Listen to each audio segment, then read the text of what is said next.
Hello friends, hope you are doing good. We have already completed vectors and basic maths required to understand physics. If you have not watched my earlier video lectures, then do watch them from my channel, link given in description. We will start with kinematics and understand the concepts of distance, displacement, velocity, acceleration, etc. So let's start. So what is kinematics? Kinematics is the branch of mechanics concerned with the motion of objects without reference to the forces which cause the motion. इसका मतलब ये होता है कि suppose car है जैसे, ठीक है, तो हम क्या पढ़ेंगे काइनेमेटिक्स में कि कार कैसे चला, मतलब उस पर क्या फोर्सेस लग रहा है, उसमें इंजन होता है, ठीक है, तो इंजन उसके व्हील्स पे टॉर्क लगाता है या मतलब रोटेटिंग फोर्स लगाता है तब वो आगे बढ़ता है। तो हमें वो सब चीज नहीं जानना है काइनेमेटिक्स में। काइनेमेटिक्स में हमें क्या जानना है कि कार कितना दूर जा रहा है, उसका पोजीशन क्या है, कितना स्पीड वो चल रहा है, कितना फास्ट चल रहा है वो, ठीक है। ये सब चीजों को हम सिर्फ काइनेमेटिक्स में पढ़ते हैं, ठीक है। फोर्सेस का कोई भी जिक्र नहीं करना है यहाँ पे, will not study anything related two forces, ठीक है। Now kinematics is divided into two parts. पहला है काइनेटिक्स इन वन डायमेंशन और सेकंड है काइनेमेटिक्स इन टू डायमेंशन, ठीक है। काइनेमेटिक्स इन वन डायमेंशन को ही कहते हैं motion along a straight line. इसका मतलब क्या होता है कि कोई भी अगर मान लो सपोज एक कार है, ठीक है, वो एक स्ट्रेट लाइन स्ट्रेट पाथ में मूव कर रहा है, तो that is called motion in a straight along a straight line, या फिर kinematics in one dimension. One dimension मतलब कि एक एक्सिस के अबाउट, डायमेंशन मतलब वन एक्सिस, चाहे एक्स एक्सिस हो, वाई एक्सिस हो, जेड एक्सिस हो, कोई स्ट्रेट लाइन हो बट स्ट्रेट होना चाहिए, इसलिए लिखा हुआ है line can be horizontal, vertical और slanted but it should be straight, ठीक है। ऐसा नहीं कि ऐसा ऐसा ऐसा ऐसा घूमता हुआ कर्व पाथ से जा रहा है, ऐसा नहीं, ठीक है। एंड मूविंग ऑब्जेक्ट, जो भी ऑब्जेक्ट है, considered as a point like object, मतलब every point on the object moves in the same direction and the same rate. कहने का मतलब है कि सपोज एक कार है, ठीक है, कार अगर मूव कर रहा है, अगर हम इसमें काइनेमेटिक्स पढ़ेंगे तो कार का अगर वेलोसिटी या स्पीड हम v बोल रहे हैं, तो उसका हर एक पॉइंट का, ठीक है, चाहे वो उसका टायर्स हो या उसका सीट हो या कोई भी बॉडी पार्ट हो, सब हर एक पॉइंट मूव कर रहा है सेम स्पीड से। समझ गए? तो इस तरीके से पढ़ते हैं हम लोग इस चीज को। तो this is kinetic in one dimension. Example जैसे सिंपल है, एक कार इस तरीके से मूव कर रहा है अलोंग एक्स एक्सिस, ये हमारा एक्स एक्सिस है, तो कार एक स्ट्रेट लाइन में मूव कर रहा है, ठीक है। या फिर और क्या एग्जांपल हो सकता है, जैसे एक मान लो फुटबॉल है या कोई बॉल है, उसको हम ऊपर वर्टिकली ऊपर फेंकेंगे, ठीक है, एकदम वर्टिकली स्ट्रेट ऊपर, तो this will also go in a straight line, इस तरीके से ऊपर जाएगा फिर वैसे नीचे आएगा। समझ गए? तो this is in one dimension, ठीक है। अब काइनेटिक टू डायमेंशन मतलब क्या होता है? काइनेमेटिक्स टू डायमेंशन, इसका मतलब ये होता है कि जब मान लो कोई ऑब्जेक्ट है, उसका पोजीशन चेंज हो रहा है with respect to two fixed axis. For example, जैसे इस एग्जांपल में मैंने एक कार लिया था, ठीक है, और ये मान लो लेवल्ड ग्राउंड है, ठीक है ना। अब कार ऐसे आया और यहाँ पे एक इंक्लाइन प्लेन है, इस तरह से यहाँ पे इंक्लाइन प्लेन है, तो कार इस तरीके से इस साइड से आया और यहाँ पे इंक्लाइन में चढ़ा और ऐसे जंप कर गया, ठीक है।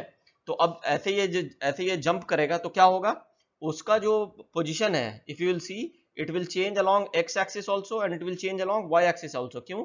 क्योंकि किसी भी पॉइंट पे देखोगे, मान लो ये कार यहाँ पे जब था, तो इसका इस टाइम पे कोई एक्स कोऑर्डिनेट भी होगा और इसका एक वाई कोऑर्डिनेट भी होगा, ठीक है। फिर कुछ टाइम के बाद देखोगे तो ये यहाँ पहुंच गया, तो इसका फिर से एक्स कोऑर्डिनेट बदल जाएगा, मान लो ये x2 हो जाएगा, इसके करस्पॉन्डिंग यहाँ पे y2 हो जा रहा है, ठीक है। तो यहाँ पे बेसिकली क्या हो रहा है, ये हर बार दो कोऑर्डिनेट उसके बदल रहे हैं, हॉरिजॉन्टल भी और वर्टिकल भी। समझ में आ रहा है ना ये चीज? तो this is called in two dimension. तो बेसिकली हमें टू डायमेंशन में प्रोजेक्टाइल मोशन ही सब पढ़ना है, ठीक है। तो सिमिलर एग्जांपल है जैसे फुटबॉल, फुटबॉल को ग्राउंड में जैसे एक, जब ग्राउंड में हिट करते हो, गोलकीपर अगर हिट करेगा तो क्या होता है, ऐसा उड़ता हुआ जाता है फिर वो नीचे आगे गिरता है, ठीक है। तो it follows a projectile path basically, है ना। तो these are all examples of what, of two dimension. तो ये काइनेमेटिक्स टू डायमेंशन है। तो पहले हम लोग काइनेमेटिक्स वन डायमेंशन पढ़ेंगे, उसके बाद फिर काइनेमेटिक्स इन टू डायमेंशन पढ़ेंगे, ठीक है। चलो, अब ये वीडियो देखो जिसमें काइनेमेटिक्स का तुमको यूज बताते हैं वेलोसिटी एक्सेलरेशन का।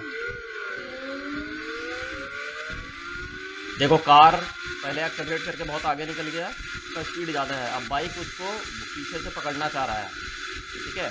अब देखो बाइक का स्पीड बढ़ते बढ़ते वो कार के बराबर आ जाएगा। अरे देखो, दोनों कार और बाइक एक साथ चल रहे हैं, फिर कार फिर से अब एक्सेलरेट किया और कार एकदम आगे निकल गया, ठीक है, और बाइक फिर पीछे रह गया। समझ में आया?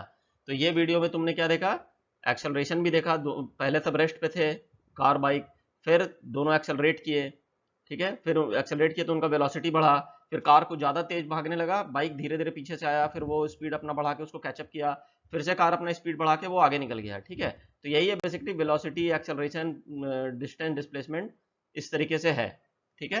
चलो अब आगे देखते हैं। Now we will understand motion in straight line में what is the meaning of position, distance, displacement, ठीक है। सपोज करो देयर इज वन कार, ठीक है, और ये एक स्ट्रेट रोड है, ये जो ब्लैक में है this is a straight road, okay. और यहाँ पे एक कार कहीं पे खड़ा है। अभी if I ask you what is the position of this car, तो कोई आंसर दे सकता है क्या इसका मुझे कि what is the position of this car? Just think and tell me. इसका कोई आंसर नहीं दे पाएगा, ठीक है। क्यों? क्योंकि इंपॉर्टेंट ये होता है समझना कि किसी भी चीज का जब पोजीशन बताना होता है तो you need to have some reference. अगर रेफरेंस नहीं है तो तुम कुछ नहीं बता पाओगे उसके बारे में, ठीक है। तो रेफरेंस का मतलब अब क्या हुआ कि सपोज करो अगर हम ये बोलते हैं कि ये जो कार है ये road is along positive x axis, जो इस तरह से मतलब अलोंग एक्स एक्सिस है, हॉरिजॉन्टल रोड है अलोंग एक्स एक्सिस, जिसका ओरिजिन यहाँ पे है 0 0, ठीक है। और इसको हम स्केल से मेजर किए और ये मुझे पता चला कि अभी जो कार था वो एट एक्स इक्वल टू +3 पे खड़ा था। तब तुम बता सकते हो, डिफाइन कर सकते हो किसी भी चीज का पोजीशन, ठीक है। तो इसका क्या मतलब तुम्हें समझ में आया कि पोजीशन जब भी होता है वो किसी के रेफरेंस में होता है, किसी के रिस्पेक्ट में होता है, ये समझ में आया। यानी कि पोजीशन का मीनिंग हुआ कि location of object relative to a reference point. एक मुझे पॉइंट पता होना चाहिए तब हम तुमको बता पाएंगे कि मेरे रिस्पेक्ट में तुम कहाँ खड़े हो। समझ में आ रहा है? जब मैं ओरिजिन पे खड़ा था, यहाँ पे 0 पे खड़ा हूँ, अगर मैं यहाँ पे खड़ा हूँ, ठीक है, तब मैं बता पाऊंगा कि ये जो कार है वो x इक्वल टू 3 पोजिशन पे खड़ा है, या for that matter x equal to -2 पे खड़ा है अगर इस साइड है। मतलब एक प्लस डायरेक्शन होगा, अगर एक्स एक्सिस ले रहे हैं तो पॉजिटिव एक्स एक्सिस होगा राइट साइड में, और उसके जस्ट अपोजिट साइड में क्या होगा, नेगेटिव एक्स एक्सिस होगा, ठीक है। तो अगर मैं ओरिजिन पे खड़ा हूँ और कार अगर मान लो पॉजिटिव एक्स एक्सिस में, तो उसको हम पोजीशन में क्या बोलेंगे कि वो +2 +3 +4 वॉटेवर +x में है, ठीक है। और अगर माइनस में खड़ा है तो उसको -1 -2 -3 वॉटेवर -x, ऐसा पोजीशन हम बताएंगे उस चीज का, ठीक है। तो हम precisely I can tell the position of any object with respect to origin या with reference to some point, लेकिन जनरली हम लोग ओरिजिन चूज करते हैं, ठीक है। तो this is the concept for position, okay. Now distance. अब डिस्टेंस क्या होता है? डिस्टेंस तुम लोग अभी तक पढ़ते आए होगे 9th-10th क्लास में। Distance is the actual length of the path travelled by the object. कहने का मतलब है कि कोई भी ऑब्जेक्ट एक पॉइंट से दूसरे पॉइंट तक गया, ठीक है, तो वो जिस भी पाथ से गया था तो वो एक्चुअल डिस्टेंस वहां से वहां तक का, इनिशियल पॉइंट से लेकर फाइनल पॉइंट तक का जो एक्चुअल पाथ ट्रेवल किया, उसका जो भी डिस्टेंस, उसका जो भी लेंथ होगा, दैट इज कॉल्ड डिस्टेंस, ठीक है। And distance is always a scalar quantity. Scalar quantity मतलब उसका सिर्फ मैग्नीट्यूड होता है, there is no direction, right. और उसका एसआई यूनिट क्या है, स्टैंडर्ड यूनिट जो मेजरमेंट का है, दैट इज मीटर्स, ओके। चलो सिमिलरली डिस्प्लेसमेंट। डिस्प्लेसमेंट भी तुम लोग 9th में पढ़े थे, but you didn't study in the form like कि वो वेक्टर है, उसका आगे वेक्टर ऑपरेशंस कैसे होता है, ये तुम लोग नहीं पढ़े थे। You just red what is displacement. तो डिस्प्लेसमेंट क्या होता है? Basically displacement is the shortest distance between the initial and final point of the final position of the object irrespective of the path taken. ये बहुत important है, irrespective of the path taken, ठीक है। वो एक पॉइंट से लेके दूसरा पॉइंट तक गया है, जैसे इस केस में तुम्हारा इस पॉइंट से लेके कार इस पॉइंट तक गया है, ठीक है। तो shortest distance between these 2 points, मतलब अभी ये शॉर्टेस्ट डिस्टेंस क्या होगा? शॉर्टेस्ट डिस्टेंस हमेशा क्या होता है? स्ट्रेट लाइन होता है, राइट, बिटवीन एनी 2 पॉइंट्स। मतलब कोई 2 पॉइंट से मान लो तुम्हारा यहाँ और यहाँ पे, ठीक है। तो इन दोनों के बीच में हम ऐसे भी जा सकते हैं, ठीक है ना, या हम ऐसे ऐसे भी घूम के जा सकते हैं, ठीक, या हम ऐसे भी जा सकते हैं, चाहे जैसे भी जाए। लेकिन डिस्प्लेसमेंट जो हमेशा होगा वो हमेशा क्या होगा? Shortest distance. Shortest distance between any 2 points मतलब क्या होता है? Straight line joining the 2 points. ये जो स्ट्रेट लाइन होगा this is called the displacements, ठीक है। तो displacement is defined as change in position of the object, और it is the shortest distance between the initial and final position of the object irrespective of the path taken, ठीक है। ये important है समझना। And displacement is a vector quantity. अभी आगे तुमको अच्छे से समझ में आता जाएगा कि ये वेक्टर क्यों है, क्या है, कैसे है, उसका मैग्नीट्यूड भी होता है, डायरेक्शन भी होता है, कैसे होता है, वो चीज आगे समझ में आएगा। और इसका स्टैंडर्ड यूनिट जो है, SI unit, that is metres, okay, ठीक है। अब इसमें एक और चीज है कि डिस्प्लेसमेंट को कैलकुलेट कैसे करते हैं ये समझो। डिस्प्लेसमेंट का कैलकुलेशन होता है, अभी मैंने बताया कि it is the shortest distance between any 2 points, ठीक है। जो इनिशियल पॉइंट होगा और फाइनल पॉइंट होगा, उन दोनों के बीच का स्ट्रेट लाइन को कहेंगे हम लोग इट इज डिस्प्लेसमेंट, ठीक है। तो in case of motion in a straight line, तो हम पहले ही बता रहे हैं ना कि जो कार या जिस चीज का मोशन हो रहा है that is an straight line, तो उसका एक पोजीशन होगा इनिशियल, एक दूसरा पोजीशन होगा फाइनल, राइट। तो if the object changes its position from x equal to x1 initial position, ठीक है, for example in this case मान लो ये हमारा फिगर में इनिशियल पोजीशन वो ये था x इक्वल टू क्या है -2 to x equal to x2 final, finally ये मेरा फाइनल पोजीशन ये है, this is my x2 suppose, ठीक है, ये जस्ट एग्जांपल बता रहे हैं, और ये हमारा क्या था x1 था, ठीक है। Then it's displacement delta x, उसको डेल्टा इसको ये जो ट्राइंगल वाला जो है इसको Greek constant, this is called delta, ठीक है। What is the difference basically, तो इसको डेल्टा से हम लोग बोलते हैं। अब धीरे धीरे इन सब चीज का यूज टू हो जाओ इन टर्म्स के, ठीक है, किसको बोलते कैसे हैं। सो this is delta, so delta x will be what, final position minus initial position, that is change in position, right? So change in position will give you displacement, because चूंकि वो straight line में ही है तो change in position करोगे तो वो straight line ही आएगा basically, right? तो ये delta x will be final position x2 minus initial position x1, तो like this we will calculate the value of displacement, ठीक है, समझ में आ रहा है। अभी नेक्स्ट स्लाइड में बहुत अच्छे से क्लैरिफाई हो जाएगा कि कैसे कैलकुलेट करते हैं इन चीजों को, समझ गए। तो इसलिए परेशान नहीं होना है, बस अभी टर्म्स को समझो कि क्या टर्म्स समझाना चाह रहे हैं। एक और चीज है, displacement delta x can be negative, zero और पॉजिटिव। क्यों, ये तब खैर तुम लोग भी जानते हो, मान लो कोई एक पार्टिकल है, वो जिस पॉइंट से निकला, ठीक है, किसी एक पॉइंट से स्टार्ट किया, इस पॉइंट से कहीं किसी पॉइंट तक गया और वापस घूम के उसी पॉइंट पे आ गया, ठीक है, तो डिस्प्लेसमेंट क्या होगा, जीरो, समझ गए। और रेफरेंस लाइन के अगर मान लो ये हमारा जीरो रेफरेंस था, अगर वो पार्टिकल अगर नेगेटिव डायरेक्शन में मूव कर रहा है ना, तो उसको हम क्या बोलेंगे कि डिस्प्लेसमेंट इज नेगेटिव, क्योंकि डिस्प्लेसमेंट का मैग्नीट्यूड भी होता है एंड डायरेक्शन भी होता है, और ये अगर पॉजिटिव डायरेक्शन में मूव कर रहा है तो डिस्प्लेसमेंट विल बी पॉजिटिव, ठीक है। तो प्लस जो है that gives you the direction, minus again direction, समझ में आ गया। तो that is why displacement can be negative, zero और पॉजिटिव, और अच्छे से भी क्लैरिफाई हो जाएगा नेक्स्ट स्लाइड में जब हम इसको अच्छे से देखेंगे तो, ठीक है। चलो अब आगे देखते हैं। Now let us see how we will calculate position, distance and displacement, ठीक है। सपोज करो फॉर एग्जांपल ये हमारा x एक्सिस है, ठीक है, इस साइड प्लस x एक्सिस है और इस साइड माइनस x एक्सिस है, ये हमारा ओरिजिन है, राइट। अब एक कोई कार है जो कि x इक्वल टू -4 पे, हमारा रेफरेंस के हिसाब से x इक्वल टू -4 पे अभी खड़ा है, ठीक है। अब ये जो कार है ये कुछ टाइम के बाद सपोज करो ये ट्रैवल करता हुआ कहाँ पे आ गया, x इक्वल टू 3 पे, ये समझ में आ रहा है नाम क्या बोल रहे हैं, x इक्वल टू -4 पे पहले था उसका पोजीशन, अब वो कहाँ पहुंच गया, x इक्वल टू +3 पे, विद रिस्पेक्ट टू क्या, ओरिजिन हम बात करें 0, ठीक है, ये समझ में आया। अब अगर इसमें तुमको बोला जाता कि कैलकुलेट डिस्टेंस एंड डिस्प्लेसमेंट, तो कैसे करते हैं ये समझो, बहुत सिंपल है। डिस्टेंस हम क्या बात करते हैं, distance is the actual length of the path, ठीक है। तो सपोज करो ये हर एक जो ये यहाँ से यहाँ का गैप है ये 1 यूनिट का गैप है, तो सपोज करो ये हर एक gap is equal to 1 metre, समझ गए। तो जब x इक्वल टू -4 से +3 तक जाना है तो कितना मीटर ये चला, 1 2 3 4 5 6 7 मीटर्स, राइट। तो एक्चुअल पाथ मतलब -4 से +3 बेसिकली कितना होता है, -4 + 7 कर दोगे तो कहाँ पहुंच जाओगे, +3, राइट।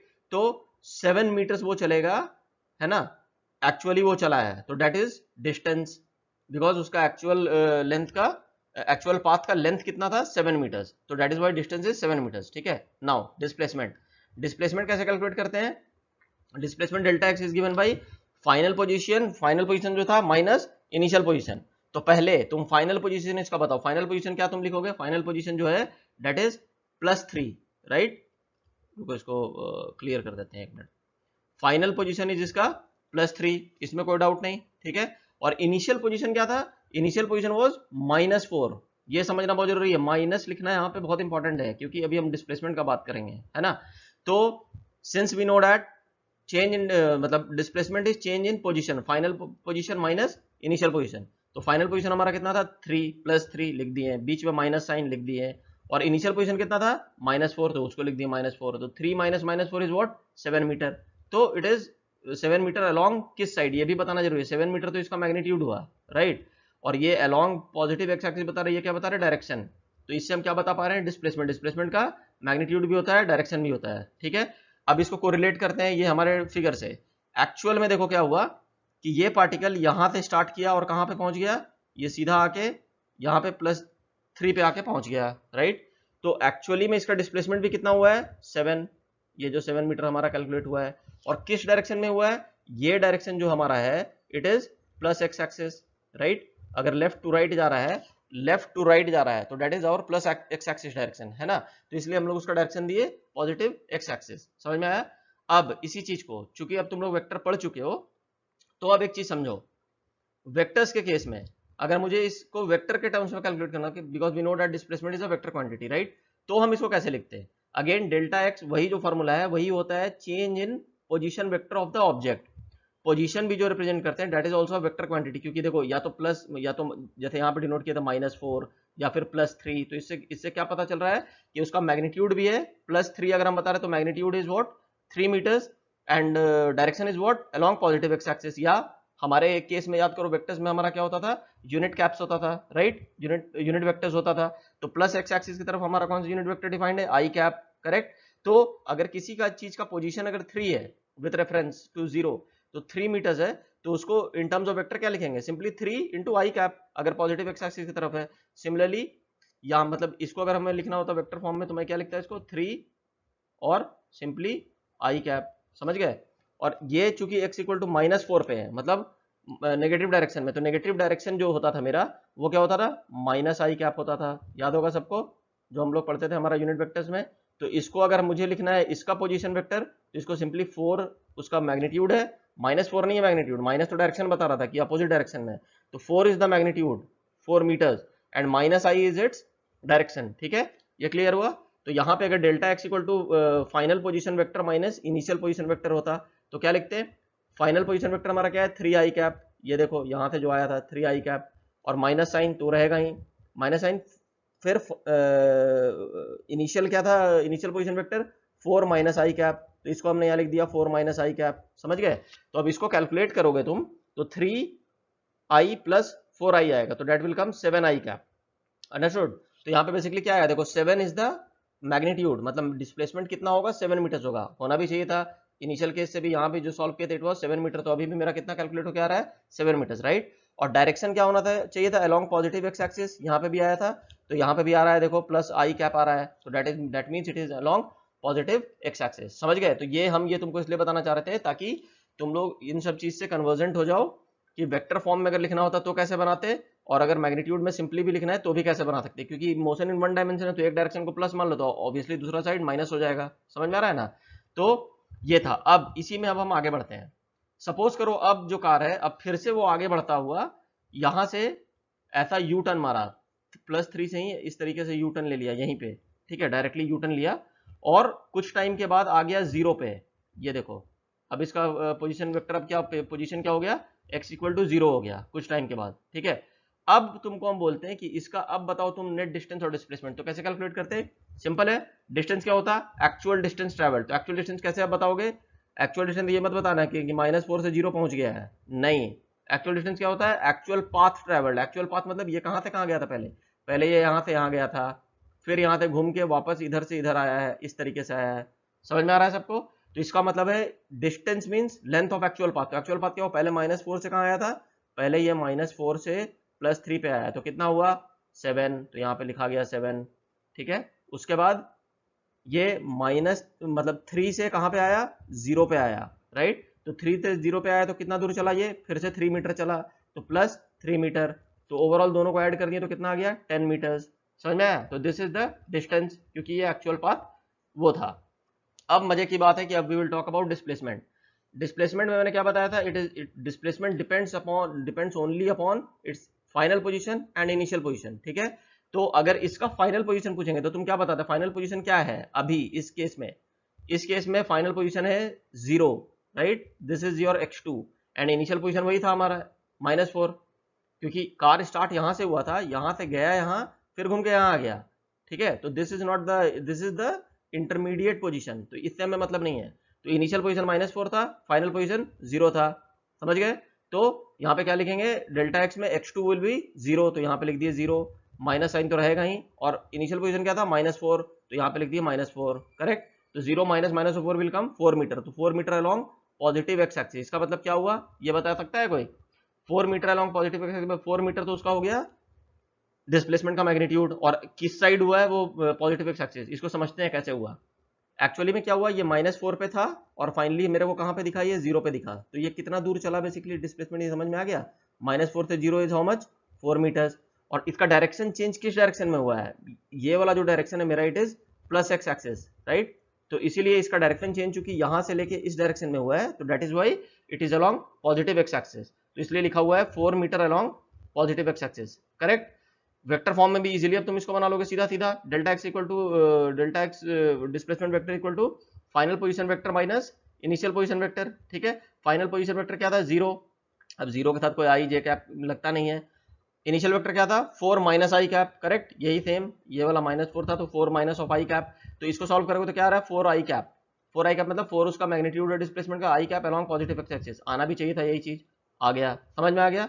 चलो अब इसमें एक और चीज करके आगे समझते हैं कि और क्लैरिटी आ जाएगा। अब सपोज करो इसके बाद फिर से ये कार कुछ टाइम के बाद चलता गया और ये आ गया, अब पोजीशन इसका हो गया x इक्वल टू -6। मतलब पूरा ओवरऑल पिक्चर क्या हुआ, कार -4 से स्टार्ट किया, इस पॉइंट से स्टार्ट किया और यहां से चलता हुआ ये पहले यहां गया, फिर यहां से ये ऐसे यू टर्न मारा यहीं पे से और यहां पे आता हुआ स्ट्रेट सीधा चलता गया चलता गया चलता गया और x इक्वल टू -6 पे आके रुका। अब ये आके रुका है, ठीक है। अब तुम्हें अगर डिस्टेंस डिस्प्लेसमेंट कैलकुलेट करना है तो तुम वीडियो को पॉज करके 2 मिनट टाइम लो और जल्दी से कैलकुलेट करके देखो, फिर हम आगे इसमें अभी हम बता रहे हैं तुमको, ठीक है। तो चलो ये तुम लोग बना लिए होगे, वैसे ये भी बहुत ईजी है। इसमें क्या करेंगे, सिंपल है, डिस्टेंस निकालना है। Distance again actual length of the path travel, right. तो एक्चुअल लेंथ कितना ट्रैवल किया, पहले ये यहाँ से ए पाथ में गया तो ए पाथ मेरा कितना दूर था, इट वाज 7, तो ये यहाँ पे 7 ऐड हो गया, ठीक है। फिर ये यहाँ से 3 से आया कहाँ, 0 तक भी आया, चलो उसको भी ऐड कर लो तो +3, और फिर 0 से लेके कहाँ तक पहुंचा फाइनली, -6 तक। तो फिर कितना दूर ट्रैवल किया, 6 मीटर और, तो +6, तो इक्वल टू टोटल डिस्टेंस कितना ट्रैवल किया उसने, 16 मीटर। इसमें किसी को कोई डाउट नहीं, डिस्टेंस इज स्केलर क्वांटिटी, इसका कोई डायरेक्शन नहीं, प्लस माइनस कुछ नहीं, ठीक। अब डिस्प्लेसमेंट की बात करते हैं। हाँ भाई, डिस्प्लेसमेंट समझना बहुत इंपॉर्टेंट है इस चीज के लिए। अगेन वही, डिस्प्लेसमेंट सिर्फ इनिशियल और फाइनल पोजीशन पे डिपेंड करता है। तो ये सब, ये वाला जो पोजीशन था या ये वाला जो पोजीशन था, दीज आर इंटरमीडिएट पोजीशन। ये -4 इज इट्स इनिशियल पोजीशन, इसको हम आई से डिनोट कर रहे हैं, और -6 जो है that is it's final position, जिसको हम एफ से डिनोट कर रहे हैं, समझ गए। तो again delta x displacement will be x2 minus x1 final position minus initial position. Final position क्या है, फाइनल पोजीशन इज -6, तो यहाँ पे लिख दिया -6, ठीक है। बीच में माइनस साइन तो है ही, माइनस। इनिशियल पोजीशन क्या था, -4, तो लिख दिया -4। अब इसको कैलकुलेट करोगे तो क्या आएगा, -2 मीटर। मतलब क्या हुआ, इसको डिफाइन करेंगे तो कि उसका डिस्प्लेसमेंट जो हुआ है उसका मैग्नीट्यूड कितना है, 2 मीटर्स, ठीक है। लेकिन किस साइड हुआ है, नेगेटिव एक्स एक्सिस के साथ, इसलिए माइनस आया है। कोई समझा सकता है इसका मतलब क्या हुआ, ये मतलब क्लैरिटी यहाँ से भी आ रहा है। एक्चुअली में देखो क्या हुआ, ये कार यहाँ से स्टार्ट किया था, भले ही ऐसे घूम घाम के आ गया, लेकिन फाइनली कहाँ आया, इधर आ गया, अपने पोजीशन के उल्टा आया। तो जब बेसिकली तुम बात करोगे, अगर कोई आदमी अगर यहाँ खड़ा था इस पॉइंट पे, अगर x इक्वल टू -4 पे मान लो कोई एक आदमी खड़ा था, तो उसको पूरे कार के ट्रैवल के बाद कार कहाँ दिखेगा, अपने अपोजिट से इस साइड दिखेगा, समझ गए, मतलब उसको इस साइड दिखेगा। तो ये वाला डायरेक्शन क्या है अपना, -x एक्सिस है, राइट। समझ में आया। तो वो क्या बोलेगा कि कार एक्चुअली में यहां से चला और इधर आ गया, कितना मीटर, 2 मीटर, किस side, left negative x axis के साइड, इसीलिए 2 मीटर अलोंग -x एक्सिस, क्योंकि इनिशियल फाइनल पोजीशन, बस इतना ही जानना है इसमें, ठीक है। वेक्टर फॉर्म में ही बता दो, सिंपल है। फाइनल पोजीशन वेक्टर माने initial position vector, final position vector क्या होता है इसका, सिंपल है, 6 उसका मैग्नीट्यूड था और -i बैठा दोगे तो उसका क्या आ गया, उसका डायरेक्शन आ गया। तो 6 इंटू -i कैप जो होता है वो उसका क्या होता है, फाइनल पोजीशन वेक्टर। तो यही पे यहाँ पे लिखा हुआ है x2 माइनस x1 में 6 minus i minus 4 of minus i, 4 minus i क्या था उसका, इनिशियल पोजीशन वेक्टर था। उसको कैलकुलेट करो कितना आएगा, 2 माइनस आई कैप। देखो यहाँ वेक्टर फॉर्म में भी तुमको बता रहा है कि 2 metre is the magnitude and minus i is along negative x direction, so this is the direction. Clear है सबको, ये बहुत इंपॉर्टेंट है, ये चीज समझना, छोटा छोटा चीज है बट वेरी इंपॉर्टेंट। अभी समझ में आ गया तो आगे तुमको कभी प्रॉब्लम नहीं होगा।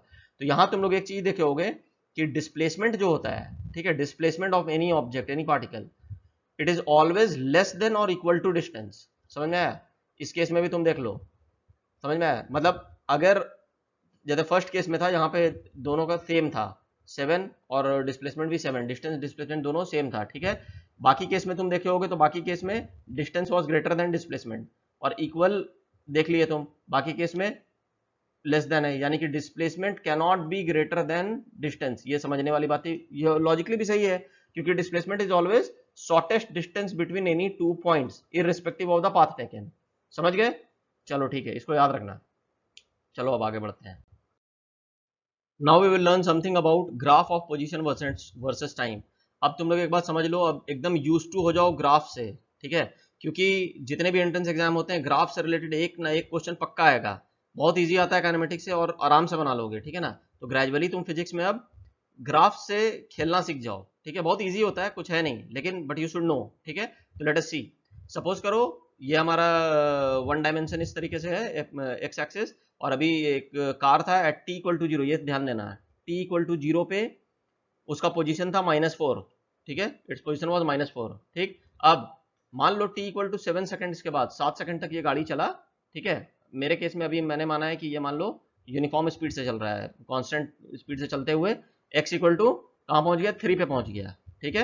अब x इक्वल टू 3 में पहुंचने के बाद, x इक्वल टू 3 में पहुंचा, उसके बाद ये x 7 सेकंड से लेकर 10 सेकंड तक वो वहीं पे 3 सेकंड तक वहीं पे रुका हुआ था, वहां से मूव नहीं किया, ठीक है? आफ्टर दैट 10 सेकंड जैसे, आफ्टर 10 सेकंड्स फिर वो फिर से अब अपोजिट डायरेक्शन में मुड़ के यहाँ से यू टर्न लिया और अब अपोजिट डायरेक्शन में जाना स्टार्ट किया इस साइड, ठीक है? और t इक्वल टू 13 सेकंड पे वो कहाँ पहुंच गया, उसका पोजीशन हो गया 0, ठीक? फिर ये आगे बढ़ा नेक्स्ट 6 सेकंड तक, तो टी अब टाइम कितना हो गया होगा, 19 सेकंड हो गया होगा। 13 सेकंड से नेक्स्ट 6 सेकंड तक वो फिर आगे बढ़ा और फाइनली वो पहुंच गया कहाँ पे, x इक्वल टू -6 पे, ठीक है? अब इस चीज का अगर तुमको बोला जाता कि इसका पोजीशन वर्सेस टाइम का ग्राफ बनाओ, पोजीशन वर्सेस टाइम ग्राफ का मतलब पहले ये समझो क्या होता है। पोजीशन वर्सेस ग्राफ टाइम का ग्राफ का ये मतलब होता है कि position will be along y axis and time will be along x axis. समझ में आ रहा है?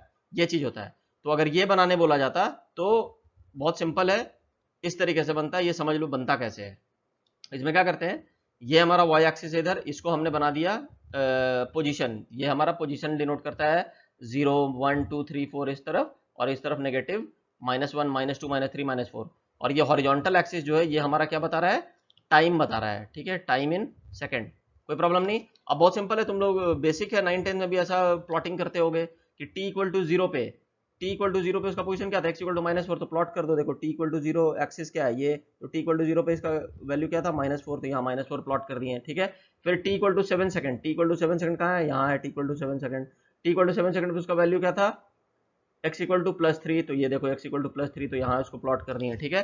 फिर 7 से लेके 10 सेकंड तक, 7 से लेके 10 सेकंड तक इट वाज, वो कहीं मूव नहीं किया, वो वहीं पे था, तो उसका पोजीशन चेंज नहीं हुआ, तो 7 to 10 सेकंड तक उसका पोजीशन क्या रहा, 3 ही रहा, तो वो वहीं पे था। उसके बाद फिर ये वापस इधर घुमा और t इक्वल टू 3 सेकंड पे 0 पे पहुंच गया, 13 सेकंड पे, तो ये हुआ तुम्हारा t इक्वल टू 13 सेकंड पे वो कहाँ पहुंच गया, t इक्वल टू 13 सेकंड पे x 0 हो गया, देखो ये x 0 हो गया ना यहाँ पे, तो ये यहाँ पे प्लॉट कर दिए। फिर नेक्स्ट 6 सेकंड के बाद, मतलब t इक्वल टू 19 सेकंड पे, ये यहाँ से यहाँ 6 सेकंड हुआ, तो t इक्वल टू 19 सेकंड पे वो कहाँ पहुंच गया, x इक्वल टू -6 पे पहुंच गया, तो ये x इक्वल टू -6 हो गया। समझ में आ गया? तो इसको सबको स्ट्रेट लाइन से हम ज्वाइन कर दिए। It can be straight line, it can be curve path also, लेकिन चूंकि इसमें हमने यूनिफॉर्म स्पीड माना है इसलिए यहाँ पे स्ट्रेट लाइन पाथ बना है। खैर उससे कंफ्यूज नहीं होना है। अभी ये समझना जरूरी था कि पोजीशन वर्सेस टाइम का ग्राफ प्लॉट करते कैसे हैं, ठीक है? और ये अंडरस्टैंडिंग भी आना चाहिए कि इसका मीनिंग क्या होता है, कि फॉर एग्जाम्पल तुमको ये बाकी चीज ना देके ये ऊपर वाला चीज नहीं देता, ये वाला चीज नहीं देता कुछ भी, ठीक है? सिंपली तुमको पोजीशन वर्सेस टाइम का ग्राफ देता और तुमको अंडरस्टैंड समझना पड़ता, तो कहते तुम समझते ये समझते कि t इक्वल टू 0 सेकंड पे पार्टिकल का पोजीशन -4 पे था, फिर वो ग्रेजुअली चलता गया 7 सेकंड पे उसका पोजीशन हो गया 3 मीटर, फिर वो 7 to 10 सेकंड तक वो रेस्ट पे रहा, देखो ये कौन से हॉरिजॉन्टल है ना, तो हमेशा 7 to 10 सेकंड तक वो मेंटेन किए हुए 3 मीटर ही, तो वो वहीं पे खड़ा था। उसके बाद 10 सेकंड बाद फिर से वो मूव करना स्टार्ट किया और 13 सेकंड पे उसका पोजीशन क्या हो गया, 0, मतलब ये अब अपोजिट डायरेक्शन में चल रहा था, समझा? क्योंकि +3 से वो 0 पे आ गया, तो यानी कि अपोजिट डायरेक्शन में घूम के जाने लगा। और फिर 13 से लेकर 19 सेकंड में वापस कहाँ पे आ गया, -6 मीटर, मतलब वो उल्टा डायरेक्शन में जाके -6 मीटर पे चला जा चुका है। तो ये तुमको विजुअलाइज हो जाना चाहिए ऐसा ग्राफ देखने के बाद। Very important concept related to graph, ठीक है? चलो अब आगे समझते हैं। Now we understand velocity and speed, average velocity, average speed, ये सब चीजें, ये सब टर्म्स क्या होती हैं, ठीक है? तुम लोग पढ़े हुए हो but we will understand it in a much better way now, ठीक है? देखो वेलोसिटी सबको पता है, rate of change of position of an object with respect to time. Speed क्या होता है? Rate at which an object covers distance with respect to time. ठीक है, तो वेलोसिटी जो होता है that is a vector quantity, ये समझना बहुत इंपॉर्टेंट है। ठीक है, velocity is always a vector quantity and it's standard unit, SI unit जो है वो क्या होता है? Metre per second. ठीक है, और स्पीड जो होता है वो स्केलर क्वांटिटी होता है, तो speed is always related to distance. ठीक है, और वेलोसिटी जो होता है, velocity is always related to displacement, क्योंकि दोनों वेक्टर है, डिस्प्लेसमेंट भी वेक्टर है एंड वेलोसिटी भी वेक्टर क्वांटिटी है, that is why it is related to displacement, and speed being a scalar quantity it is related to distance because distance is also a scalar quantity। ठीक है, और इसका भी unit, speed का भी unit होता वही है, मीटर पर सेकंड बेसिकली। ठीक है, अब एवरेज वेलोसिटी का डेफिनेशन क्या होता है? एवरेज वेलोसिटी का डेफिनेशन होता है रेट रेशियो ऑफ डिस्प्लेसमेंट, जो डेल्टा एक्स डिस्प्लेसमेंट होगा, that occurs during a particular time interval t1 t2। कहने का मतलब है कि कोई पार्टिकल मान लो यहां से लेके यहां तक गया, ये टाइम t1 हो रहा था उस समय, और आफ्टर से टाइम t2 वो यहाँ पे पहुंच गया। ठीक है, इस तरीके से सपोज अभी मेरे के मान लो स्ट्रेट लाइन पाथ में गया था। ठीक है ना, तो t1 पे उसका पोजीशन वेक्टर क्या था इनिशियल, मान लो x1, और t2 पे जब वो चला पहुंच गया तो उस समय उसका पोजीशन वेक्टर क्या था? x2। ठीक है, तो डिस्प्लेसमेंट अगर हम पूछेंगे नेट डिस्प्लेसमेंट क्या हुआ, तो what is displacement? x2 minus x1, यही जो यहाँ पे लिखा हुआ delta x, x2 minus x1। और टाइम कितना लैप्स हुआ? t2 माइनस t1, समझ गए? t2 मान लो ये 10 सेकंड था और ये 5 सेकंड से या 0 सेकंड से देख रहे थे, तो 10 माइनस 0 इज 10 सेकंड, राइट? तो this is t2 minus t1। तो rate of change of position या displacement is called will give you average velocity. समझ में आ गया? तो this is called average velocity. Okay, मतलब इस तरीके से कैलकुलेट करते हैं हम लोग एवरेज वेलोसिटी। अब एवरेज वेलोसिटी कैलकुलेट करने का जरूरत क्यों आ जाता है? इसलिए आता है कि मान लो एक एक कोई पर्टिकुलर जर्नी में, मान लो यहाँ से यहाँ तक गया कोई, सपोज एक कार यहाँ से यहाँ तक गया, और वो हर समय उसका डिफरेंट वेलोसिटी था, मतलब इस पॉइंट से लेके मान लो यहाँ तक जब तक पहुंचा तो उसका वेलोसिटी कुछ था v1, डिफरेंट वेलोसिटी। फिर यहाँ से यहाँ जब गया तो उसका वेलोसिटी हो गया मान लो v2। फिर यहाँ से यहाँ जब गया तो इसका वेलोसिटी हो गया v3। ठीक है, और फिर यहाँ से यहाँ गया तो इसका वेलोसिटी था v4। ठीक है, तो किसी भी मतलब एक पाथ में जब वो ट्रैवल कर रहा था, तो हम ये ना बता के कि भाई 0 से लेके 10 मीटर तक गया 10 मीटर पर सेकंड से, फिर 10 मीटर से लेके 50 मीटर तक गया 20 मीटर पर सेकंड से, फिर 50 से 100 मीटर तक गया 30 मीटर पर सेकंड से, ऐसा ना बोल के it's always better to tell कि जो भी एक पार्टिकल था वो अपना पूरा डिस्टेंस सपोज 100 किलोमीटर उसको कवर किया विद एवरेज वेलोसिटी ऑफ से 20 मीटर पर सेकंड। समझ में आया? तो हमने उसको एवरेज वेलोसिटी बता दी, तो उससे समझ में आ रहा है ये कि ओवरऑल उसने पूरे जर्नी के दौरान चाहे 20 से कम रखा होगा, कभी कभी 20 से ज्यादा होगा, तो एवरेज वेलोसिटी उसने एवरेज मेंटेन किया कितने का? 20 मीटर पर सेकंड का। बात समझ में आ रहा है ना? तो इसीलिए डिफाइन किया जाता है average velocity is a better term to describe motion. ठीक है, जब किसी का मोशन डिस्क्राइब करते हैं तो क्लियर है? अब इसमें अब क्या है, तो इसमें ये चीज समझ में आ गया सबको?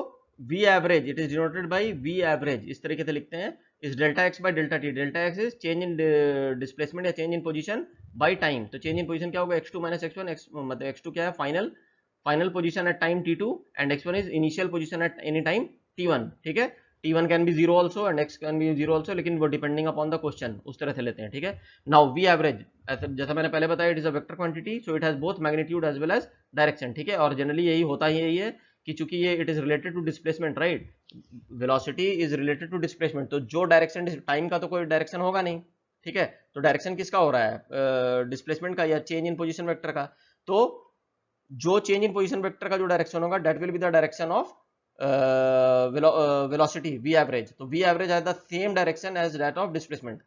कोई टेंशन नहीं है, अभी नेक्स्ट स्लाइड में ये सब चीज समझ में आ जाएगा तुमको कि माइनस कहाँ आ रहा है, क्यों आ रहा है, ये सब अभी सब समझा देंगे। जैसे डिस्प्लेसमेंट वाले केस में समझाया था ना कि प्लस कब होगा, जीरो कब होगा, माइनस कब होगा, उसी तरह वेलोसिटी में भी अभी आगे समझेंगे इस चीज को अच्छे से। ठीक है, अब average speed. Now what is average speed? Average speed simply अभी बताया था कि इट इज रिलेटेड टू क्या? It is related to distance, because speed is a scalar quantity.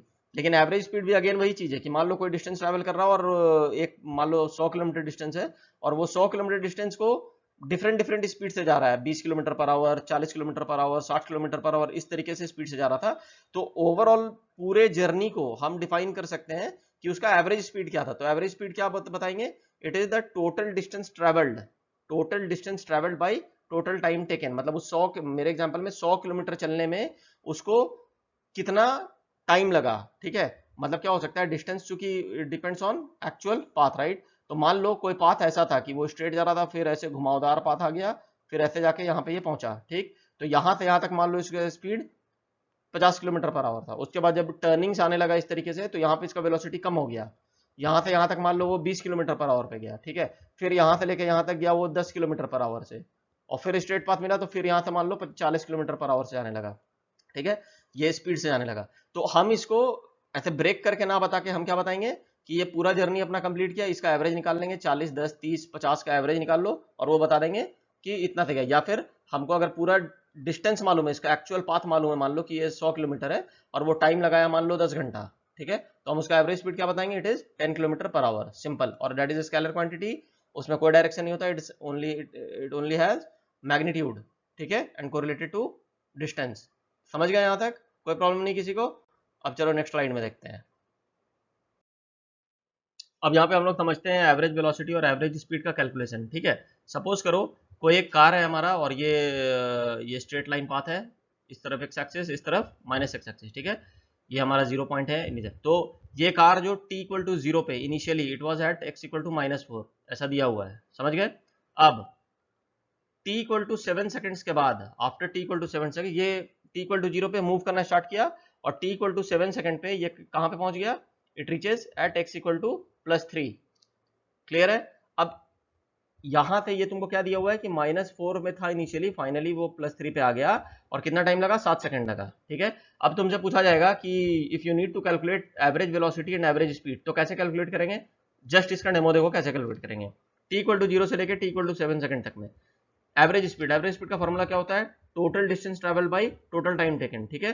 तो इस केस में टोटल डिस्टेंस ट्रेवल कितना हुआ, -4 से ये +3 तक गया, तो एक्चुअल लेंथ कितना हुआ। अगर हर एक जो ये है ये 1 मीटर का अगर है मेरा हर एक गैप, ठीक है, तो कितना कितना ट्रैवल किया ये, -4 से +3 7 मीटर्स, राइट। तो टोटल डिस्टेंस है 7 मीटर, तो यहाँ पे लिख दिए 7 metre divided by total time कितना था 7 सेकंड, तो यहाँ पे लिख दिए 7 सेकंड। तो एवरेज स्पीड कितना आ गया, 1 मीटर पर सेकंड। क्लियर है, कोई दिक्कत नहीं। अब बात करो एवरेज वेलोसिटी का। अब एवरेज वेलोसिटी कैसे कैलकुलेट होगा, एवरेज वेलोसिटी भी तुमको पता है। एवरेज वेलोसिटी क्या होता है, change in position by change in time, मतलब final position minus initial position और टाइम उसी के अकॉर्डिंगली। तो यहाँ पे इस केस में final position x2, what is x2, x2 is +3, तो लिख दिए +3, minus x1, what is x1, -4, समझ में आ रहा है। तो यहाँ पे इसलिए यहाँ पे x1 को हमने लिखा है -4, करेक्ट। तो एंड डिवाइडेड बाय t2 क्या था, t2 का ये t इक्वल टू 0 से स्टार्ट हुआ था, तो t2 कितना होगा, it will be 7 second, right. तो t2 हमारा कितना आ गया, 7 सेकंड। तो इसलिए यहाँ पे लिख दिए हैं t2 is 7 second minus t1 is was 0 second. तो इसको भी कैलकुलेट करोगे तो कितना आएगा, 1 मीटर पर सेकंड। क्लियर है। इसी चीज को वेक्टर फॉर्म में भी देख सकते हैं, क्योंकि velocity is a vector quantity, right. तो इट्स वेरी इजी, डिस्प्लेसमेंट भी वेक्टर क्वांटिटी है। तो v एवरेज इसको लिखते हैं इस तरीके से जो यहाँ पे लिखा हुआ है, v average equal to what, change in position vector delta x by delta t. Time का तो टाइम इज टाइम, मतलब मैग्नीट्यूड है, उसका कोई डायरेक्शन तो है नहीं, ठीक है। अब डेल्टा x को मुझे लिखना था, डेल्टा x क्या होता है, x2 माइनस x1। तो x2 मतलब final position vector, final position vector से क्या था, कोई बता सकता है। फाइनल पोजीशन वेक्टर क्या है, 3 है, किस डायरेक्शन में, मतलब इसको हम क्या लिखते हैं, 3 लिखते हैं, और डायरेक्शन क्या था, +i कैप, तो it will be 3i cap. और इनिशियल क्या था, 4, इसका मैग्नीट्यूड था, और किस डायरेक्शन में था, minus direction, minus x axis में, तो इसको क्या लिखते हैं, -i कैप। समझ में आ रहा है, जैसे पहले एक्सप्लेन किया था वो सेम चीज है बेसिकली। तो we write x2 minus x1, तो 3i cap minus of 4 minus i cap by 7 minus 0, time तो वही होगा। इसको भी कैलकुलेट करोगे तो 1i कैप आ रहा है, 1i कैप आ रहा है। इसका मतलब क्या हुआ, ये समझ में आया किसी को, 1 मतलब 1 मीटर पर सेकंड उसका मैग्नीट्यूड है, डायरेक्शन i कैप मतलब पॉजिटिव एक्स एक्सिस, तो हो भी वही रहा है ना, कार किधर से किधर जा रहा है, इसका कार का मूवमेंट का डायरेक्शन किधर है, पॉजिटिव एक्स एक्सिस में। तो उसका वेलोसिटी का जो डायरेक्शन होगा, जो इसका जो चल रहा है, जिस स्पीड से चल रहा है, वो उसका डायरेक्शन, इसका वेलोसिटी का डायरेक्शन किधर है, प्लस एक्स एक्सिस डायरेक्शन में। That is what it is coming as i cap. क्योंकि यहाँ पे जो तुम्हारा वेलोसिटी में +1 मीटर पर सेकंड जो आ रहा था, तो यहाँ पे जो प्लस डिनोट कर रहा था, that was along positive x axis. Clear है। चलो अब आगे समझो एक और चीज। अब सपोज करो यहां आने के बाद ये कार यू टर्न लिया, ठीक है, यहाँ t = 7 सेकंड के बाद एक यू टर्न मारा 3 से, और अगला 9 सेकंड तक चला, तो टोटल टाइम t = 0 से कितना हो जाएगा, 7 + 9 सेकंड इज 16 सेकंड, राइट। तो अगला 9 सेकंड तक चला, तो तुम्हारे घड़ी में अब t = 16 सेकंड हो गया है तेरे स्टॉप वॉच में, और ये यहाँ ये पहुंच गया फाइनल पोजीशन x = -6 पे, समझ गए? यहाँ से यहाँ गया 7 सेकंड, फिर ऐसे घुमा, अगला टोटल 16 सेकंड के बाद ये कहाँ पहुंच गया, x इक्वल टू -6 पे। अब तुम कैलकुलेट करोगे एवरेज स्पीड और एवरेज वेलोसिटी। तो वीडियो को पॉज करके तुम एवरेज स्पीड और एवरेज वेलोसिटी खुद से निकालने की कोशिश करो, ठीक है? चलो अभी तुम यहाँ पे देखो, मैं तुमको बताता हूँ कि कैसे निकाला जा सकता है। तुम लोग भी निकाल लियोगे, बहुत ईजी है। अभी इसमें क्या करेंगे हम लोग, वेरी सिंपल। अब ये टोटल टाइम ड्यूरेशन का बात हो रहा है, ठीक है ना? t इक्वल टू 0 से लेकर t इक्वल टू 16 सेकंड तक हम बात कर रहे हैं ओवरऑल जर्नी का। ये अब ये हमारा इंटरमीडिएट पोजीशन आ गया, तो इसको हम नहीं कंसिडर करेंगे, ठीक है? तो इस केस में एवरेज स्पीड निकालना है, तो what will be average speed, total distance by total time taken, right? तो टोटल डिस्टेंस ट्रैवल कितना हुआ, 0 से चला, ये तुम लोग यहाँ ये चीज समझ पा रहे होगे ना? ये देखो यहाँ 0 से चलना स्टार्ट हुआ, ठीक है? और 0 से, एक मिनट रुको, इसको क्लियर कर देते हैं।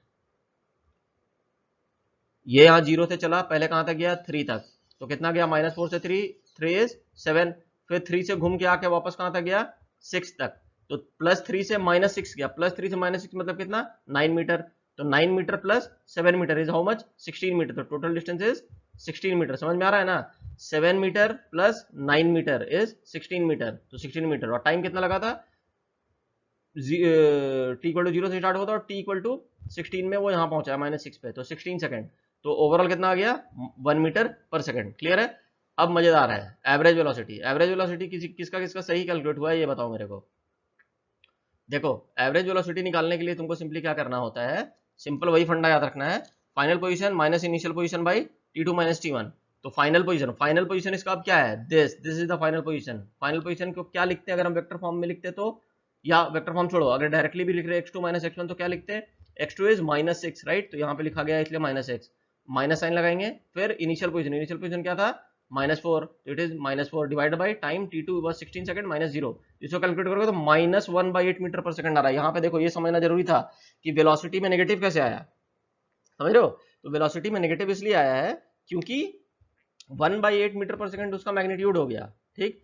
माइनस क्या है, माइनस ये है, माइनस का ये मतलब होता है कि ये कार जो था बेसिकली, ये कार तुमको भले यहाँ से ये इधर गया, इधर से घूम फिर के आ गया, लेकिन इनिशियल पोजीशन ये था, फाइनल पोजीशन ये था। तो कोई अगर इसको देखेगा तो क्या बताएगा कि ये कार t इक्वल टू यहाँ से चला और इस तरफ मूव किया। समझ में आ रहा है? तो इसीलिए इसका वेलोसिटी जो आ रहा है वो नेगेटिव आ रहा है, ये बताना चाह रहा है कि ये कार इधर से इधर मूव करके गया है। समझ में आया फाइनली? तो that is why it is coming to be negative, और होना भी चाहिए था। जब इस डायरेक्शन में बताएगा तब तो ये उसके अपोजिट डायरेक्शन में -x में ट्रैवल करेगा। समझ में आया? इसीलिए यहाँ पे माइनस आया है। इसी को वेक्टर फॉर्म में लिखना होता है वो भी तुम लिख लेते, v average equal to delta x by delta t. इसमें फाइनल पोजीशन वेक्टर मेरा क्या होता है, 6 माइनस आई कैप, नेगेटिव में -4 माइनस आई कैप, क्योंकि इनिशियल भी -4 था, ठीक है? और डिवाइड बाय 16, तो इसको भी कैलकुलेट करोगे तो you will get 1/8 minus i cap. 1/8 is what, 1/8 metre per second उसका मैग्नीट्यूड, और डायरेक्शन क्या रहा, minus i cap. Minus i cap मतलब उल्टा डायरेक्शन में होना भी चाहिए था, क्योंकि कार इस साइड आ गया है, उसके अपोजिट साइड में नेगेटिव एक्स एक्सिस डायरेक्शन में आगे की तरफ बढ़ा है, ठीक है? क्लियर हो यहाँ तक? ठीक है, अब चलो अब इसमें आगे देखते हैं। सपोज करो तुमको पोजीशन और टाइम के बीच का ग्राफ दिया हुआ है, और ऐसा ग्राफ दिया रहेगा, बहुत इंपॉर्टेंट है, मैंने तुम्हें पहले ही बताया है कि अब ग्राफ के साथ खेलना सीख जाओ, ठीक है? क्योंकि तुम्हारे कम्पिटिटिव एग्जाम में, चाहे वो IIT हो या नीट हो, कहीं भी हो, वो ग्राफ से एक ना एक क्वेश्चन पक्का रहता है, खास करके काइनेमेटिक्स से रहेगा ही रहेगा। तो ये सब बहुत इंपॉर्टेंट है, बहुत ईजी होता है निकालना एक्चुअली, ठीक है? चलो इसको हम समझते हैं कि कैसे निकालेंगे। तुमको अगर पोजीशन टाइम ग्राफ दिया हुआ है या डिस्प्लेसमेंट टाइम ग्राफ दिया हुआ है, ठीक है? तो और उससे पूछेगा तुमसे कैलकुलेट करने के लिए वेलोसिटी, तो कैसे करेंगे वो समझते हैं। तो यहाँ पे ये जो मेरा जो प्लॉट बना हुआ है, this is the plot of, this is x मतलब पोजीशन वर्टिकल एक्सिस में, और हॉरिजॉन्टल एक्सिस मेरा क्या है, टाइम है, ये हमारा दिया हुआ है, ठीक है? तो what are the steps to calculate average velocity, ये समझो। इसमें एवरेज वेलोसिटी कैसे कैलकुलेट होगा, सपोज ये इस तरह से दिया हुआ था कि पार्टिकल t इक्वल टू 0 पे, कहाँ पे था, 0 पे था, फिर t इक्वल टू 1 सेकंड पे पार्टिकल कहाँ पहुंच गया, x इक्वल टू 2 मीटर पे पहुंच गया, ठीक है? फिर t इक्वल टू 1 से t इक्वल टू 2 सेकंड्स तक वो कहाँ पे है, देखो वो x इक्वल टू 2 ही मीटर था, मतलब वहीं पे खड़ा था वो, तो यहाँ पे खड़ा है। फिर 3 सेकंड जैसे हुआ तो उसका पोजीशन क्या हो गया, 0 हो गया, ठीक है? उसके बाद 0 हो गया, मतलब अभी समझ में क्या हुआ, पहले वो 0 से कहाँ तक गया, 2 मीटर तक गया, फिर 2 मीटर से वहीं पे रहा थोड़ी देर, और फिर 2 मीटर से वापस वो 0 पे आ गया, मतलब अब वो रिवर्स कर गया अपना डायरेक्शन। ये ग्राफ से ये सब मतलब समझना बहुत जरूरी होता है, कहाँ रिवर्स कर रहा है। तो 2 से जब 0 मतलब कि 2 मीटर से वो यहाँ पे आ गया ना जीरो पे, टी इक्वल टू 3 सेकंड पे उसका पोजीशन क्या है, जीरो है, तो वो वापस जीरो पे आया। उसके बाद फिर टी इक्वल टू 4 सेकंड पे वो वापस कहाँ पहुंच गया, एक्स इक्वल टू -2, मतलब अब ये यहाँ से और इधर ही जा गया और वो अब -2 मीटर पे पहुंच गया। बात समझ में आया? कार का मोशन, कार इनिशियली जीरो पे था, वहां से 2 मीटर तक पहुंचा, ठीक है, एट इक्वल टू 1 सेकंड, फिर अगला 1 सेकंड तक वहीं पे रहा, फिर अगला 1 सेकंड में वो वापस जीरो पे आया, एंड अगेन बाकी फिर अगले 1 सेकंड में वो -2 मीटर पे पहुंच गया, ठीक है। तो ये इसका डिस्क्रिप्शन हुआ, तो ये समझना भी इंपॉर्टेंट था, इसलिए मैंने इसे तुम लोगों को समझाया है कि कैसे समझते हैं ग्राफ को पहले। क्लियर? अब हम मुझे क्या कैलकुलेट क्या करना है, एवरेज वेलोसिटी। तो उसका मेथड होता है, एवरेज वेलोसिटी का मेथड ये होता है कि जो दो पॉइंट के बीच में तुमको एवरेज वेलोसिटी निकालना है, ठीक है, ये तुमको स्पेसिफिक दिया रहेगा, ग्राफ जब दिया रहेगा तो किसी दो पॉइंट के बीच में वो एवरेज वेलोसिटी पूछेगा, ठीक है। तो जैसे इस केस में तुमसे पूछता, मान लो कि t इक्वल टू 0 से लेके t इक्वल टू 1 सेकंड पे बताओ, या t इक्वल टू 2 सेकंड पे बताओ, इस तरीके से तुमसे बेसिकली पूछेगा, ठीक है। तो उसका जो स्टैंडर्ड जो फॉर्मूला होता है, अप्रोच जो होता है, वो ऐसा होता है कि mark the 2 points x2 and x1 corresponding to time t2 and t1। समझ गए? जैसे इस केस में अगर बोलता t इक्वल टू 0 और t इक्वल टू 1 सेकंड के बीच में बताओ एवरेज वेलोसिटी, तो 0 पे तुम मार्क करते x इनिशियल, तो वो यही होता 0, तो दिस वाज x1। और t इक्वल टू 1 सेकंड पे जो मार्क करते वो क्या होता, x2। तो इस केस में x2 इक्वल टू कितना है, 2। समझ में आया? तो these are the 2 points corresponding to the 2 time intervals x2 and x1 corresponding to t2 and t1। now join points x2 and x1 by straight line। चूंकि यहाँ पे तो खैर स्ट्रेट लाइन दिया हुआ ही है, तो इसको कहने का मतलब है कि मान लो कोई अगर xt ग्राफ तुमको दिया रहता जो स्ट्रेट लाइन नहीं होता, मतलब ऐसा होता, सपोज करो, एक एग्जांपल लेके बता रहे तुमको, मान लो ऐसा होता कुछ कर्व्ड, ठीक है, और इस पॉइंट, इस टाइम इंटरवल, ये जो टाइम इंटरवल है और इस टाइम इंटरवल के बीच में तुमसे पूछता, मान लो ये 1 सेकंड है और ये 4 सेकंड है, ठीक है, और ये था तुम्हारा 1 मीटर, ये 1 मीटर हो गया, और इसके करस्पॉन्डिंग यहाँ पे मान लो 4 मीटर हो गया इस साइड भी, ठीक है। तो ऐसा कर्व पाथ आता और इसमें पूछता कि एवरेज वेलोसिटी बताओ, तो वही वो बोल रहा है कि x2 इस केस में क्या होता, 4 होता, और ये t2 होता 4, और इसके करस्पॉन्डिंग x2 क्या होता, ये वाला 4 मीटर, तो ये पॉइंट, और इनिशियल क्या होता, t2 1 सेकंड है, तो इसके करस्पॉन्डिंग क्या पॉइंट था, 1 मीटर था, तो ये वाला पॉइंट। तो इन दोनों के बीच में तुमको स्ट्रेट लाइन ड्रॉ करना पड़ता, मतलब यहाँ से यहाँ तक एक तुम स्ट्रेट लाइन ड्रॉ करते, समझ में? अगर कर्व्ड पाथ होता तो बेसिकली अगर कर्व्ड पाथ है तो तुम उसको स्ट्रेट लाइन से यहाँ जोड़ देते उन दोनों पॉइंट के बीच में। वही ये चीज कहना चाह रहा है, एक्सप्लेन कर रहा है, ठीक है। तो चूंकि हमारा यहाँ स्ट्रेट लाइन है और मोस्टली स्ट्रेट लाइन ही आता है, लेकिन मैंने तुमको बता दिया अगर स्ट्रेट लाइन नहीं भी है तो परेशान नहीं होना है, कर्व्ड पाथ भी है तो कोई दिक्कत नहीं है। x2 x1 मार्क करो, join points x2 and x1 by straight line, जैसे यहाँ पे मार्क किया हुआ है ना, a से b, b से c, c से d, इस तरीके से, ठीक है। And slope of this line, ये इंपॉर्टेंट है, स्लोप ऑफ दिस लाइन, जो भी लाइन है वहां पे, will give you average velocity, ठीक है। और यूनिट क्या होता है, मीटर पर सेकंड। अब तुम याद करो, मैंने जब बेसिक मैथ्स फॉर फिजिक्स पढ़ा रहे थे, डिफरेंशिएशन जब वहां पढ़ाए थे हम, वहां तुमको बताया था कि स्लोप ऑफ लाइन कैसे कैलकुलेट किया जाता है, किसी को याद है?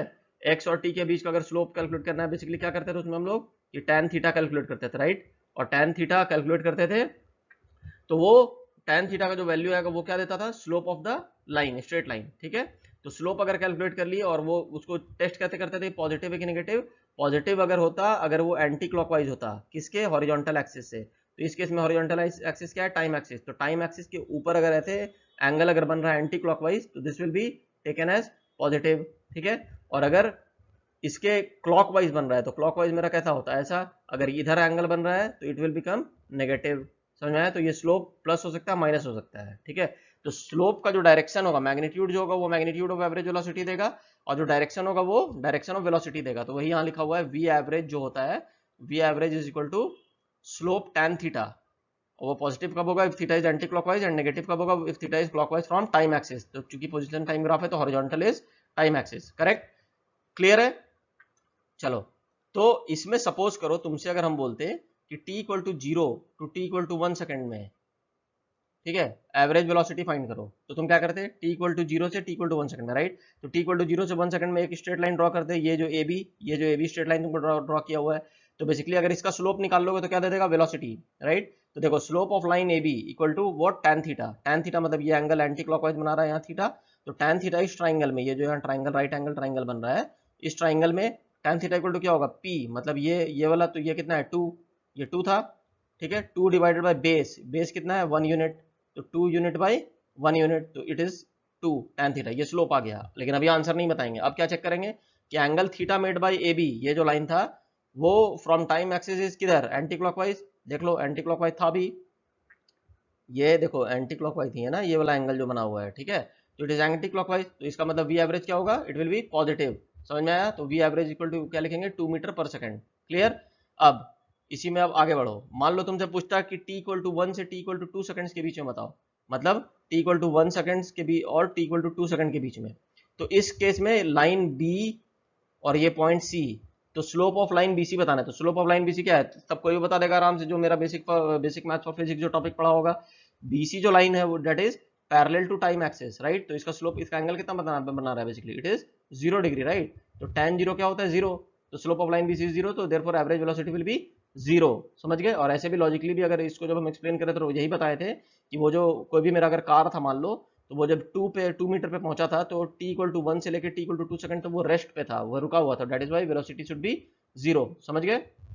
अब आगे, अगर तुमको t इक्वल टू 2 से t इक्वल टू 4 सेकंड तक का बात करते हैं हम, कि इसके बीच में बताओ उसका एवरेज वेलोसिटी क्या है, मतलब t इक्वल टू 2 यहाँ से लेके t इक्वल टू 2 से लेके t इक्वल टू 4 तक बताना है मुझे एवरेज वेलोसिटी, राइट। तो मुझे क्या करना पड़ता है, ये t इक्वल टू 2 पे ये पॉइंट है और t इक्वल टू 4 पे ये पॉइंट है, तो ये स्ट्रेट लाइन ज्वाइन किया, तो ये कौन सा लाइन बना, CD। तो अगर CD लाइन का स्लोप निकालना है तो CD लाइन का स्लोप निकालना बहुत ईजी है, दोनों तरीके से हम निकाल सकते हैं। एक तरीका ये है कि अगर इसका एंगल निकाल ले, ये जो एंगल है फाई, इसको फाई कहते हैं, ठीक है। ये जो एंगल अगर ऐसे लिखा रहता है तो दिस इज कॉल्ड फाई, ये भी एक सिंबल है, जैसे थीटा होता है ना, ये होता है थीटा, उसी तरीके से इसको हम लोग कहते हैं क्या चीज, फाई। ठीक है, ये कॉन्स्टेंट्स है, ये अब ग्रेजुअली समझ लो इन सब चीज को बोलना, ठीक। तो एक तरीका है कि हमें ये मालूम है, ये कितना है, वन यूनिट, और ये कितना है, ये वाला पूरा यहाँ से यहाँ तक, दिस इज 2 यूनिट्स, राइट।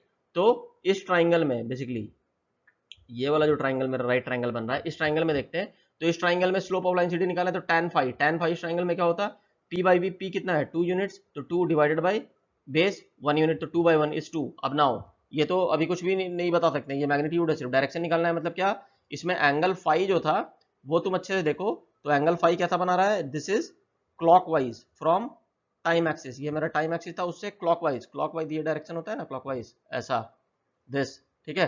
तो ये क्लॉकवाइज बना रहा है, दैट इज वाई इसका स्लोप क्या होगा, नेगेटिव होगा, ठीक है। इसीलिए वेलोसिटी एवरेज क्या होगा, नेगेटिव। तो we average is -2 metre per second.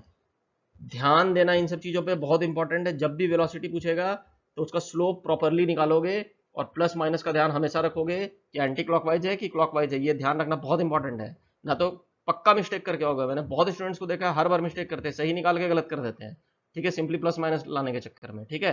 Hope तुम समझ गए होगे उसको अच्छे से, ठीक है। चलो अब आगे देखते हैं। Now let us take some question to check your understanding. So let us take the first question. Figure shows 4 paths along which objects move from a starting point to a final point, all in the same interval. यहाँ पे जो दिया हुआ है ना 1 2 3 4 इस तरीके से, ठीक है। तो ये 4 डिफरेंट पार्टिकल है, ये जो गोल डॉट जो बना होता है, जैसे ये पाथ 1 है जैसे मान लो, ठीक है। तो ये ऑरेंज वाला पार्टिकल 1 है, ये यहाँ से ऐसे स्ट्रेट गया, ठीक है, एक ग्रिड क्रॉस किया, सेकंड ग्रिड क्रॉस किया, यहाँ से वापस घुमा और वापस आके यहाँ पे आके रुक गया, ठीक है। उसी तरह 2 इधर गया था, इधर तक घूम गया, उसी तरीके से ये चारों का दिया हुआ है, ठीक है। और लेकिन चारों के केस में टाइम इंटरवल सबको सेम टाइम लगा है, मतलब इनिशियल पॉइंट से फाइनल पॉइंट, ये उसका सबका ये इनिशियल है, ये इसका फाइनल है। उसी तरह सेकंड का ये इनिशियल पॉइंट है, ये फाइनल पॉइंट है। थर्ड का ये इनिशियल है, ये फाइनल पॉइंट है। फोर्थ का ये इनिशियल पॉइंट है और ये फाइनल पॉइंट है।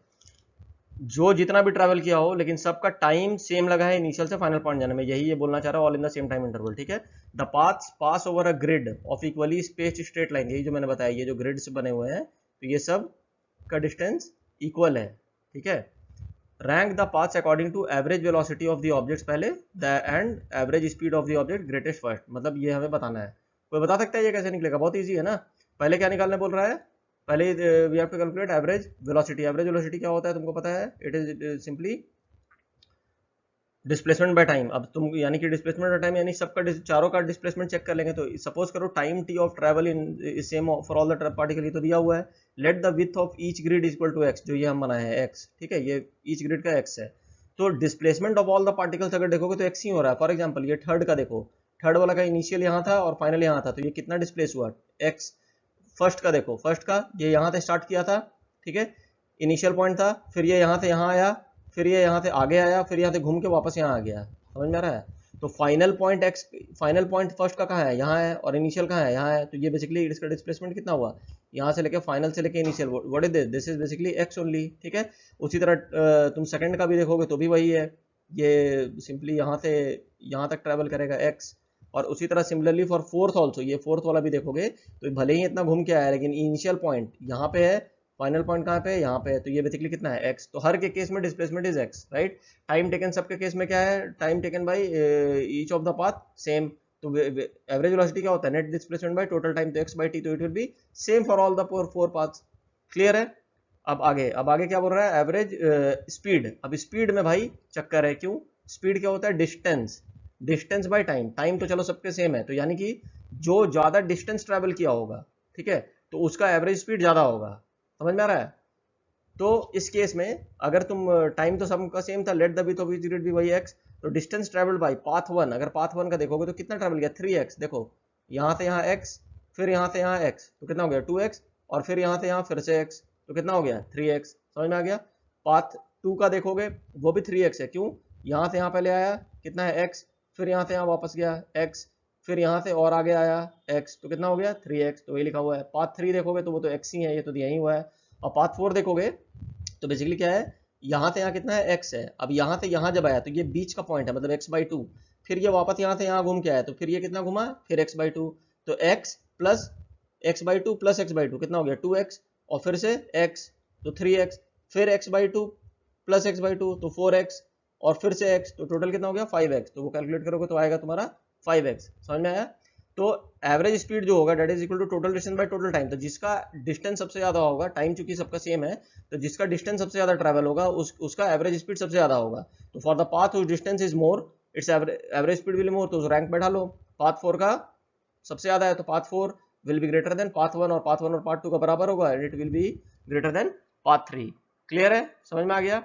चलो अब आगे देखते हैं।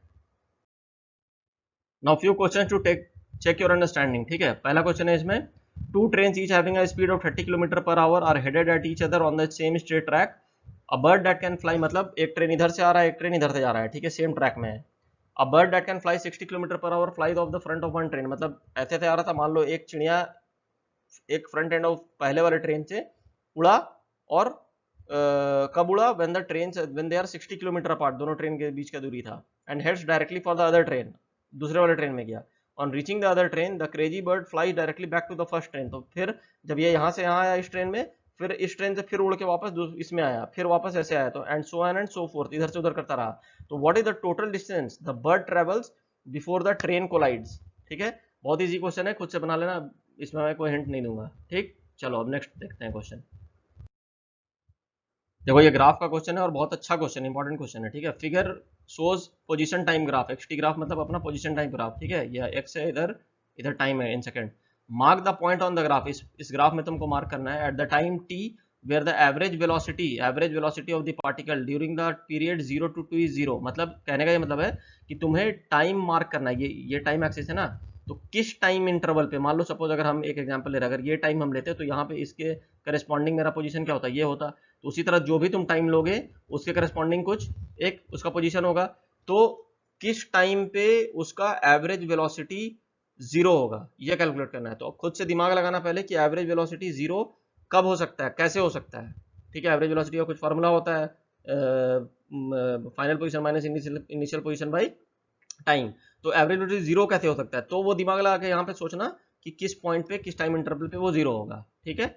चलो अब नेक्स्ट क्वेश्चन देखते हैं। ये भी बहुत मजेदार क्वेश्चन है और इजी क्वेश्चन भी है, ठीक है। बस थोड़ा सा दिमाग लगाना बन जाएगा, ये सब चीज तुम 9-10 में भी स्पीड टाइम डिस्टेंस बहुत पढ़े हो, ठीक है ना, तो उससे तुम्हारा बन जाना चाहिए। बट जस्ट ट्राई, बहुत बढ़िया, बहुत मजा आएगा इसको बनाने में।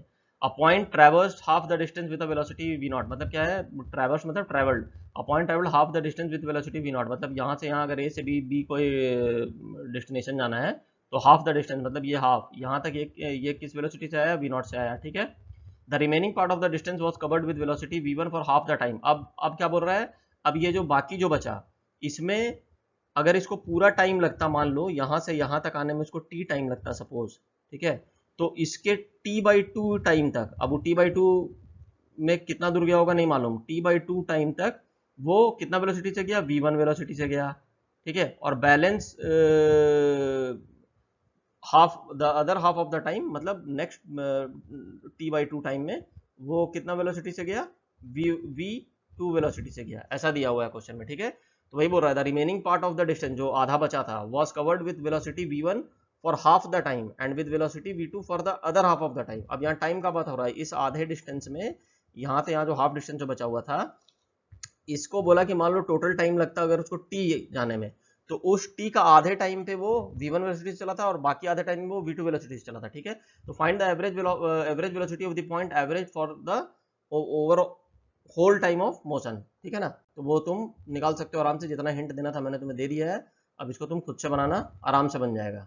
चलो एक और बहुत अच्छा क्वेश्चन ग्राफ का, अ पॉइंट मूव्स रेक्टिलिनियरी मतलब इन अ स्ट्रेट लाइन, ठीक है, इन वन डायरेक्शन, वही चीज है, रेक्टिलिनियरी मतलब स्ट्रेट लाइन में मूव कर रहा है। Figure shows the distance s in metres, मतलब इस साइड में देखो distance s in metre, travelled by the point as a function of time t in second, इस साइड ये हॉरिजॉन्टल एक्सिस जो है वो टाइम इन सेकंड है। यूजिंग द प्लॉट फाइंड, ये प्लॉट दिया हुआ है, the average velocity of the point during the time of motion t equal to 0 to t equal to 20 second, ये 0 है और यहाँ पे 20 सेकंड है ये वाला, ठीक है। तो यहाँ अगर मार्क करेंगे तो दिस इज बेसिकली 20 सेकंड्स का ये आएगा x, तो 20 सेकंड्स पे x का वैल्यू कितना है, 2 है, ठीक है।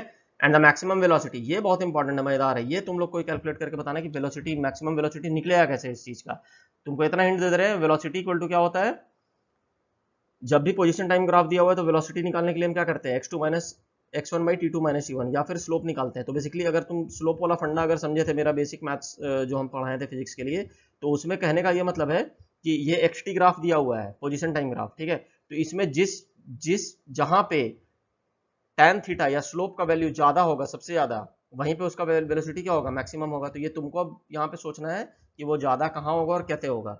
और ये जो दिया हुआ है वर्टिकल एंड हॉरिजॉन्टल, इसके अंदर डिवाइडेड इन इक्वल डिविजन का ये मतलब होता है कि ये देखो यहाँ 0 से लेके ये 1 तक गया है, तो यहाँ कितने डिविजन है, 1 2 3 4 5 टोटल। तो बेसिकली ये वाला जो पॉइंट होगा इसका वैल्यू कितना होगा, 0.2, दिस विल बी 0.2, समझ गए। फिर ये 0.4, ये 0.6, 0.8, फिर ये 1, फिर 1.2, 1.4, 1.6, 1.8, फिर से 2, तो 0.2 का एक एक डिवीजन है। उसी तरह यहाँ पे 2 का है, ये 0 के बाद 2 सेकेंड, फिर 4, ठीक है, फिर 6 8 10, तो नीचे में 2 सेकंड्स का ये स्मॉलर डिवीजन है और ऊपर में स्मॉलर डिवीजन 0.2 सेकंड्स का है, ठीक है। तो ये तुम लोग खुद से कैलकुलेट करके देना, बहुत मजेदार क्वेश्चन है, बहुत इंटरेस्टिंग क्वेश्चन है और बहुत इंपॉर्टेंट क्वेश्चन भी है। और इस तरह ये ग्राफ क्वेश्चन 100% आते हैं, इसलिए तुम लोग को सीखना ये बहुत जरूरी है, ठीक है। चलो अब आगे देखते हैं।